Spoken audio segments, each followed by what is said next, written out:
નમસ્તે બાળ મિત્રો, શક્તિ એજ્યુકેશનમાં હું કૃષ્ણા ડાંગર આપનું સ્વાગત કરું છું. આજે આપણે જોવા જઈ રહ્યા છીએ સંભાવના સ્વાધ્યાયનો દાખલા નંબર 13. તો રકમ વાંચતા જઈએ અને સાથે સાથે લખતા જઈએ. રકમમાં આપેલું છે કે એક પાસાને એકવાર ફેંકવામાં આવે તો અવિભાજ્ય સંખ્યા 2 અને 6 વચ્ચેની સંખ્યા અને અયુગ્મ સંખ્યા મળવાની સંભાવના શોધો. તો સૌથી પહેલા તો આપણને અહીંયા આપેલો છે એક પાસો. હવે થિયરીના લેક્ચરમાં તમને જણાવેલું છે એ પ્રમાણે કે જો એક પાસો હોય મિત્ર તો એક પાસાની કુલ સંભાવના કેટલી થઈ જાય? તો કે એક પાસો હોય તો એની કુલ શક્યતા થઈ જાય છે 6. બરાબર છે?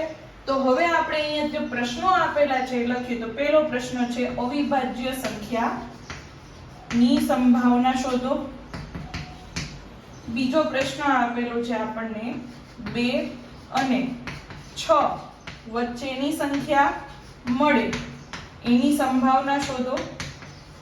અને ત્રીજો પ્રશ્ન આપણને આપેલો છે અયુગ્મ એટલે એકી સંખ્યા, યુગ્મ એટલે બેકી સંખ્યા, તો એકી સંખ્યા મળે તેની સંભાવના શોધો. તો સૌથી પહેલા પ્રશ્નમાં આપેલું છે અવિભાજ્ય સંખ્યા. તો અવિભાજ્ય સંખ્યાનો જો તમને ખ્યાલ ન હોય તો ટૂંકમાં જણાવી દઉં. અવિભાજ્ય સંખ્યા એટલે એવી સંખ્યા કે જે સંખ્યાને નો અવયવ 1 અને તે સંખ્યા પોતે હોય.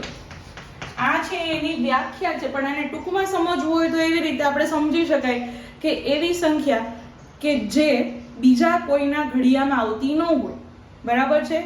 જેમ કે આપણે જોવા જઈએ તો 2 એકા 2. બરાબર છે? હવે ઈ બીજા કોઈ પાડામાં 2 તમને ક્યાંય ગુણાકારમાં મળે નહીં. આના પછીની સંખ્યા જોવી હોય તો જો 3 એકા 3, તો 3 એના પછીને ક્યાંય ઘડિયામાં આવતું નથી. 31 એકા 31. તો આવી રીતે આપણે અવિભાજ્ય સંખ્યા એટલે કે જે સંખ્યાનો અવયવ 1 અને તે સંખ્યા પોતે હોય તે. તો પહેલો પ્રશ્ન માટેને આપણે અહીંયા ગણતરી કરીએ. તો આપણે અહીંયા લખવાનું છે ઘટના એ. તો ઘટના એ શું છે? તો કે ઘટના એ એટલે કે પાસો ફેંકતા અવિભાજ્ય સંખ્યા મળે.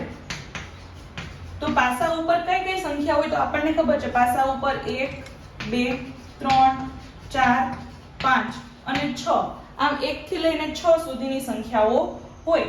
તો આમાં જોઈએ અવિભાજ્ય સંખ્યાઓ કઈ કઈ છે.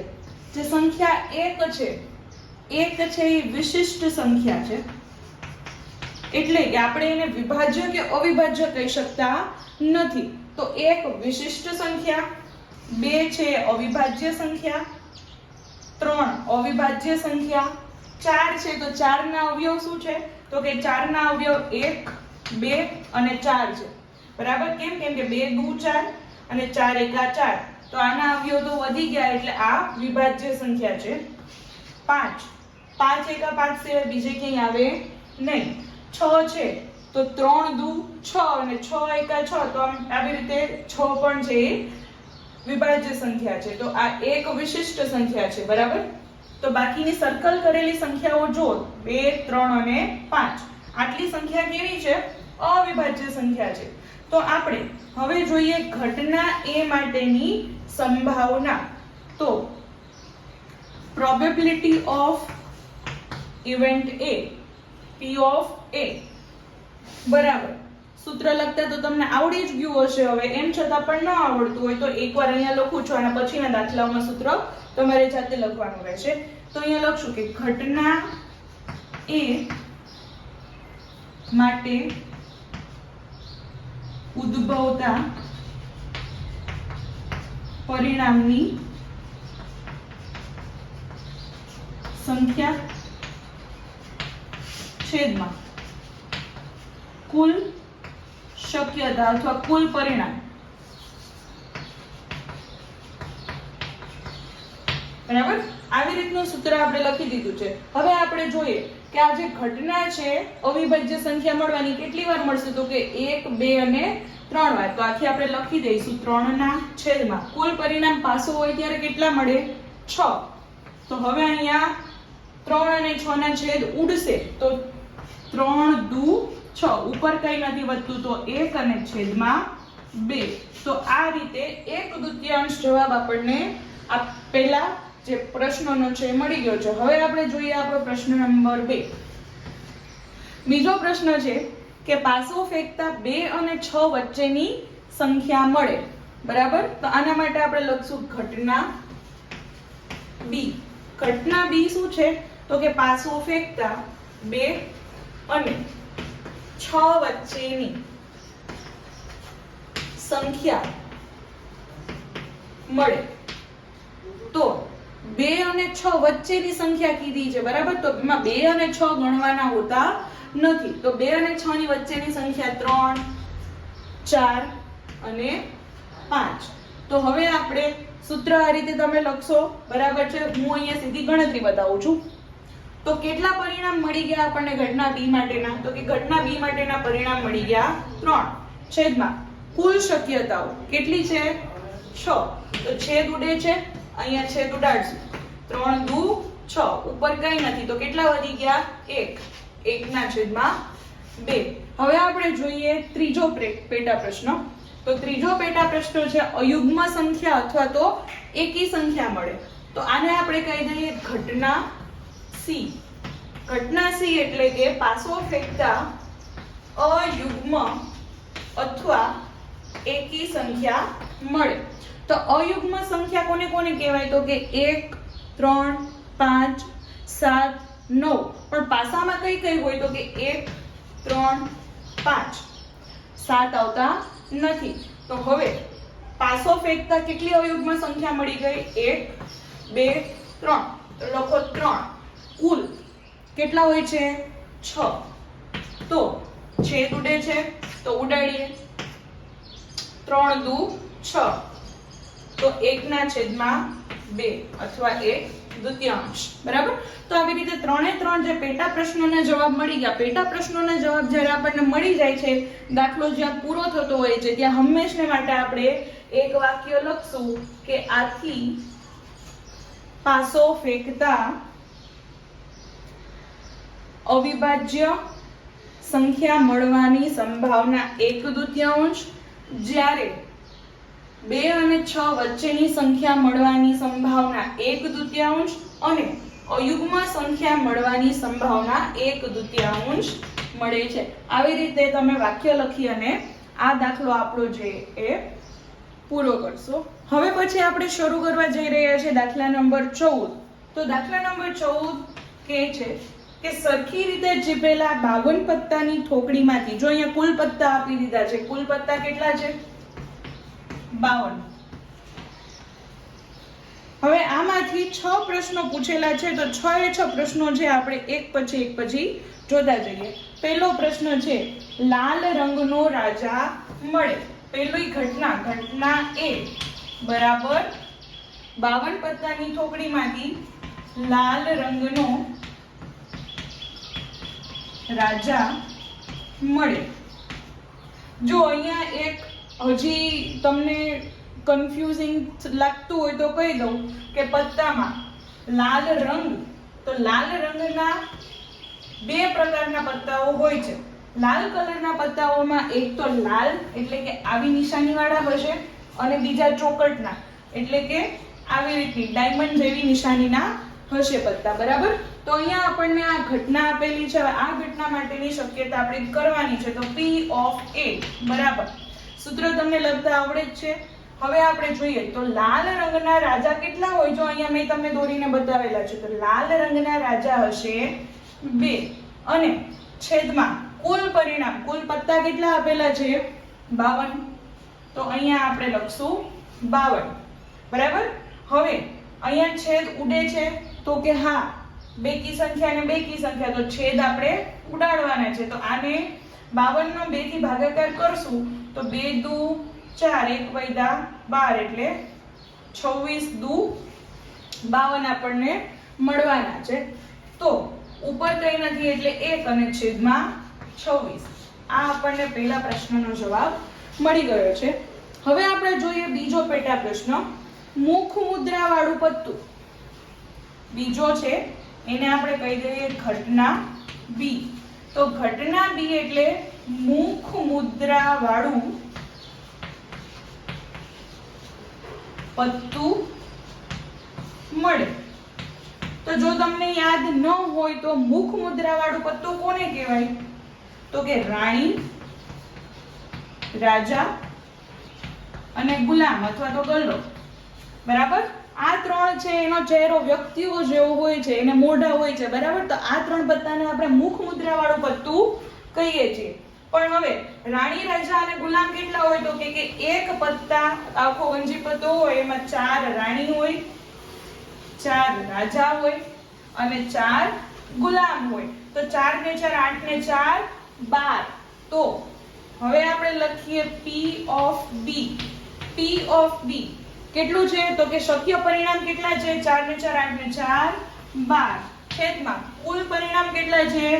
52. હવે સીધા જો આપણને છેદ ઉડાડતા ન આવડે તો આપણે ધીમે ધીમે છેદ ઉડાડવાના. ધીમે ધીમે એટલે કેવી રીતે? તો કે અહીંયા બેકી સંખ્યા છે, અહીંયા બેકી સંખ્યા છે, પહેલા 2 થી છેદ ઉડાડીએ. બરાબર? તો કેવી રીતે લખશું? તો કે 6 દુ 12 અને અહીંયા જો છેદ ઉડાડેલા છે ને એવી રીતે તો કે 26 દુ 52. તો 2 કેન્સલ થઈ ગયા. શું વધ્યું? 6 ના છેદમાં 26. બરાબર? હજી જોજો અહીંયા 6 છે, અહીંયા પણ 6 છે, બેકી સંખ્યા છે. તો 3 દુ 6 અને 13 દુ 26. તો 2 ઉડી ગયા. શું વધ્યું? 3 ના છેદમાં 13. બરાબર? તો આ મળી ગઈ આપણી ઘટના બી ની સંભાવના. હવે પછી આપણે જોઈએ છે આપણો દાખલા નંબર 3. પેટા પ્રશ્ન 3 આપણને આપેલો છે, એને આપણે કહી દઈએ ઘટના સી. તો ઘટના સી આપણને આપેલી છે લાલ રંગનું મુખ મુદ્રા વાળું પત્તું હોય. લાલ રંગ, જોજો રંગ આપેલો છે. શું આપેલું છે? રંગ. લાલ રંગનું મુખ મુદ્રા વાળું પત્તું. તો મુખ મુદ્રા વાળા પત્તા કયા કયા છે? અહીંયાથી જ ખબર પડી ગઈ, રાણી, રાજા અને ગુલામ. પણ લાલ રંગના કીધા છે તો લાલ રંગના કુલ કેટલા સેટ હોય? તો કે લાલ રંગના 2 સેટ હોય. કયા કયા? તો કે એક તો આ દિલ વાળો હોય. બરાબર? એટલે કે લાલનો સેટ હોય અને બીજો હોય આ ચોકટનો સેટ. તો લાલના પણ રાણી, રાજા અને ગુલામ હશે. તો આ 3 પત્તા થઈ ગયા અને ચોકટના પણ રાણી, રાજા અને ગુલામ હશે. એટલે કે આ 3 પત્તા થઈ ગયા. તો 3 ને 3 થઈ ગયા 6. તો હવે લખીએ P of C બરાબર ઘટનાથી સી થવાની શક્યતા કેટલી છે? 3 ને 3 6 છેદમાં કુલ પરિણામ કેટલા મળે છે? તો કે 52. બરાબર છે? બેકી સંખ્યા છેદ ઉડાડવાના છે. તો અહીંયા લખીએ 3 દુ 6 અને અહીંયા લખશું આપણે 26 દુ 52. તો જવાબ આવી ગયો છે 3 ના છેદમાં 26.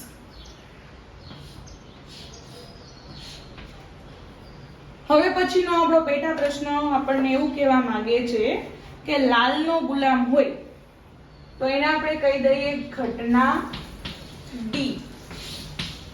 ઘટના ડી એટલે લાલનો ગુલામ. તો પત્તામાં ગુલામ તો 4 હોય પણ લાલનો ગુલામ કેટલો હોય? તો કે લાલનો ગુલામ એક જ હોય. લાલ રંગના ગુલામ કેટલા હોય? તો કે 2 હોય. પણ અહીંયા આપણને કીધું છે લાલનો ગુલામ તો એકનો એક જ હોય. તો આ P of D બરાબર 1 ના છેદમાં કુલ પત્તા 52.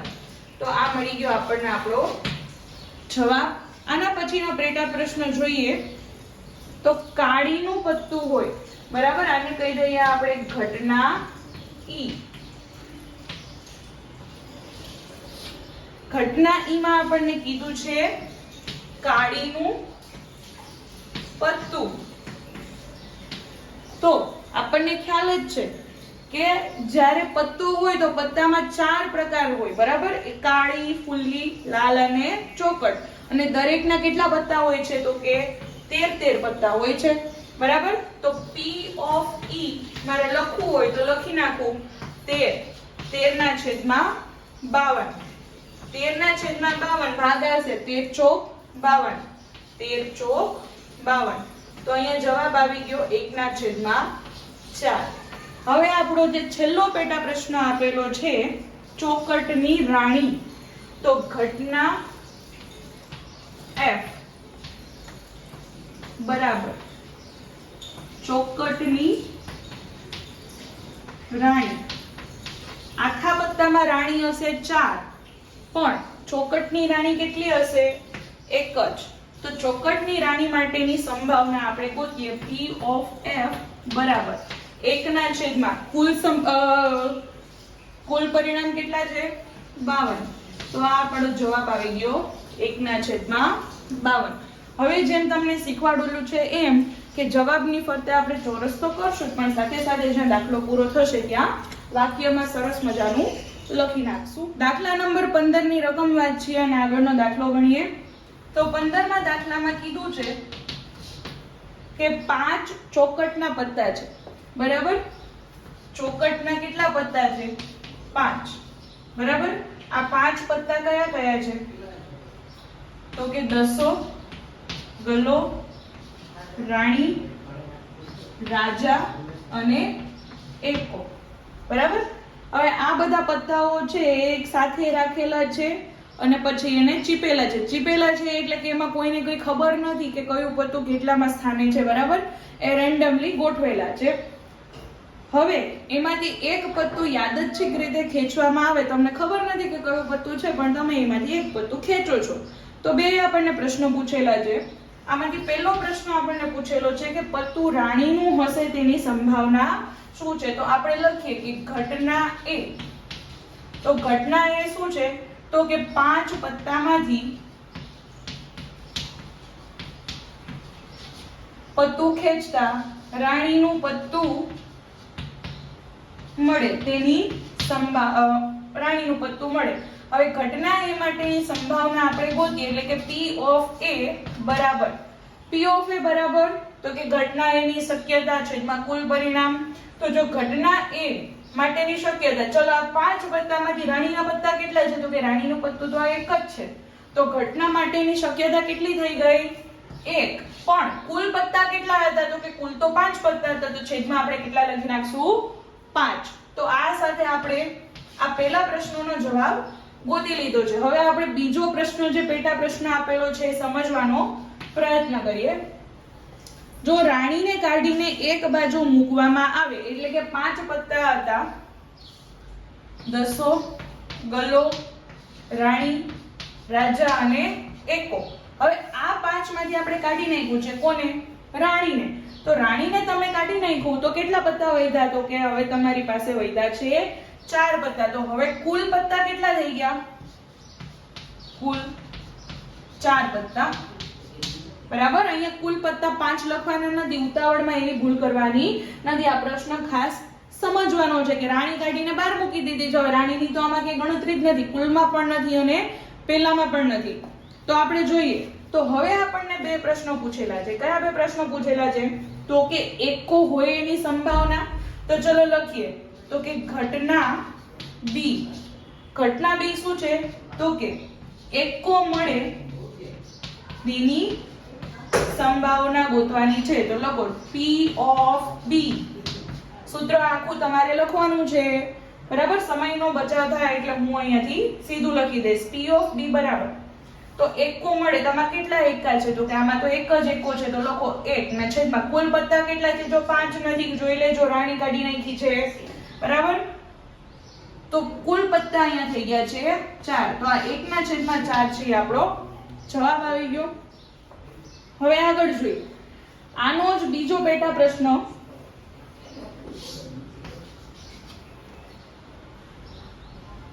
રાણી હોય તેની સંભાવના, બરાબર. આને કહી દઈએ આપણે ઘટના C.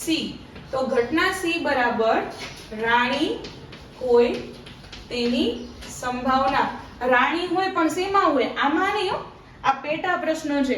ઘણા બાળકો કન્ફ્યુઝ થાય કે એક રાણી તો છે પણ નહીં, ઈ પ્રશ્ન તો અહીંયા જ પૂરો થઈ ગયો છે. આ પ્રશ્નની સૂચના અહીંયાથી જોવાની છે. તો ચલો, રાણી હોવા માટે આપણે જોઈએ P of C. તો P of C કેટલું છે? રાણી છે કે અહીંયામાં? નહીં. કેમ? બહાર કાઢી મૂકી છે. તો રાણી નથી તો અહીંયા લખશું આપણે 0. અને કુલ પત્તા કેટલા છે અહીંયા? 4. તો છેદમાં લખશું 4. કોઈ પણ ના 0 આપેલો હોય ને, 0 ના છેદમાં કોઈ પણ સંખ્યા હોય, કોઈ ફરક પડશે નહીં. જવાબ શું આવશે? 0. તો અહીંયા તમારો P of C મળી જાય છે 0. એટલે કે જો તમારી પાસે દસો, ગલો, રાજા અને એકો હોય તો એમાંથી ક્યારેય રાણી મળે નહીં. આ કેવી ઘટના છે? અશક્ય ઘટના છે, મળી જ ન શકે. પત્તામાં જ નથી તો ક્યાંથી મળવાની છે? દાખલા નંબર 16. ખામીવાળી 12 પેન આકસ્મિક રીતે 132 સારી પેન સાથે મળી ગઈ છે. તો આ 12 પેન છે એ ખામીવાળી છે અને એ મળી ગઈ છે કોની સાથે? તો કે 132 સારી પેન સાથે. બરાબર છે? આવું કંઈક થયું છે. એવું શક્ય નથી કે કેવળ પેનને જોઈને જ કહી શકાય કે પેન ખામીયુક્ત છે કે નહીં. એટલે કે બહારથી કોઈ આપણને ખરાબી દેખાતી નથી. આ જથ્થામાંથી એક પેન યાદચ્છિક રીતે કાઢવામાં આવે અને કાઢવાની પેન ખામી રહિત છે તેની સંભાવના શોધો. આપણે ઘટના એ કહી દઈએ. ઘટના એ બરાબર તો કે પેનના જથ્થામાંથી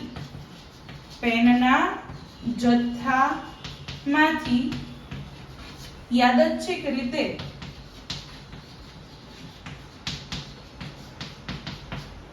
પેન કાઢતા સારી પેન મળે.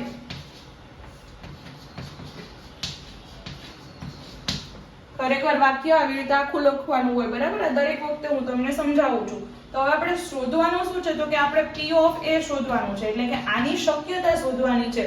બરાબર? તો આપણને સારી પેન કેટલી છે અને ખામીવાળી પેન કેટલી છે ખ્યાલ આવી ગયો રકમમાંથી? તો કે હા. તો આના ઉપરથી આપણને કુલ પેન ખબર પડી જાય. તો કે હા. તો કે 2 ને 2 4, 3 ને 1 4 અને એ તો 144 આપણી પાસે થઈ છે કુલ પેન. બરાબર છે? તો P of A બરાબર તો કે ઘટના એ થવાની શક્યતા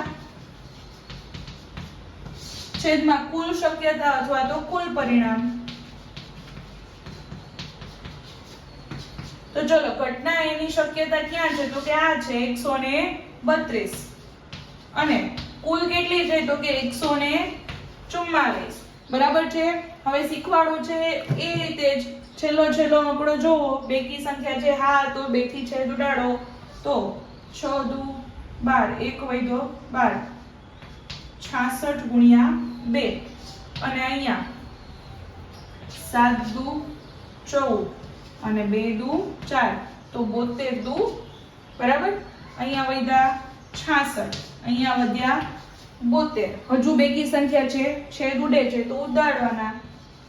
33 દુ 62 અને 36 દુ. બરાબર? 72. 2 કેન્સલ થઈ ગયા. અહીંયા વધી ગયા 33 અને અહીંયા વધી ગયા 36. હજુ પણ ભાગ ઉડે એવું છે. કઈ રીતે? તો કે 11 તેરી 33 અને 12 તેરી 36. તો 3 3 ઉડી ગયા. અહીંયા વધ્યા 11 અને અહીંયા વધ્યા 12. તો 11 ના છેદમાં 12 આવો તમને જવાબ મળી ગયો. હવે શું કરશું? તો કે નીચે આપણે વાક્ય લખશું કે આથી ખામીવાળી 12 પેન અને 132 સારી પેનના જથ્થામાંથી સારી પેન યાદચ્છિક રીતે મળવાની સંભાવના 11/12 મળે છે. તો વિડીયો જો તમને ગમ્યો હોય તો તમે લાઈક કરી દેજો અને જો તમે ચેનલ પર નવા હોય તો સબસ્ક્રાઇબ પણ કરી. કેમ કે ગણિતનું ઘણું બધું સારું કન્ટેન્ટ આપણે આ ચેનલ ઉપર જલ્દીથી બનાવવા જઈ રહ્યા છીએ. આ સાથે જો તમારે કંઈ પણ મારી સાથે શેર કરવા ઈચ્છતા હોય તો કમેન્ટ બોક્સમાં પણ લખી દેજો. આવજો.